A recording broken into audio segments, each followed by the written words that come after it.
may nakita po ako sa CR na damit ng babae. Sabi ko, buksan mo yung pinto. Ayaw niya ako buksan, sinira ko po yung pinto. Inura niya ako, hindi daw karespeto at praning daw ako. Ako lang po yung nakakaalam ng nangyayari sa akin. Wala po akong sinishare sa iba kaysa kumbaga nablangko na ako, napuno na po ako sa sobrang galit, sa loob at sakit. Alam mo kung gano'ng kahirap nung pinagdadaanan ko sa Hong Kong. Alam mo, nag-trigger yung anxiety ko, di ko alam kung saan ako mag-uumpisa.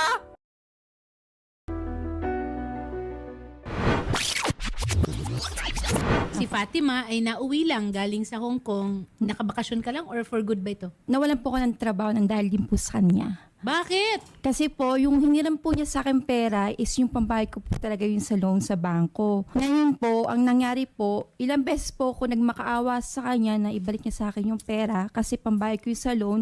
Kasi once na hindi ako makapagbayad, hahabulin ako ng bangko sa bayan ng amo ko. At terminate din po ang abutin ko sa amo ko. Kaya po, ang ginawa ko, nag-break contract na lang po. Umuwi ka na lang kaysa magkaroon ka ng record. Opo. Pero may utang ka pa rin. So may record ka talaga doon. Opo, sa Hong Kong po. Oo. Sandali lang. Gaano katagal ka na OFW sa Hong Kong? 6 years mahigit na po. Bago ka nagpunta ng Hong Kong, ikaw ba ay ng ibang bansa rin? Opo, sa Kuwait tsaka sa Lebanon po. Ikaw ba ay may pamilya? May anak? May anak po ako 2. Ilang taon na itong mga batang ito? Yung isa po magto-20 years old. Yung isa Okay. po magto-12 years old pa po. Iisa ang tatay nitong mga ito? Magkaiba po. Paano kayo nagkakilala nitong gwapong-gwapong si Carl Andrew Santos? Sa Star Maker po, yung mga kantahan. Ano yan? Star Maker po apps. Dalawa kami nag-uusap nun, kumbaga yung kagrupo ko din sa Hong Kong, si Star Maker. Siya, si Carl, wala siya sa Hong Kong. Nandito siya sa Pilipinas. Opo. Okay. Nung time na yun, kinulit niya ako ng kinulit. Mm. Tapos na-amaze daw po siya sa Boses tawa mo? ko. Sa tawa ko po, hindi Tawa po sa pa lang, boses. hindi pa sa boses. Hindi, binabara ko po siya. Mm. Hanggang sa nagkaroon kami ng personal na message.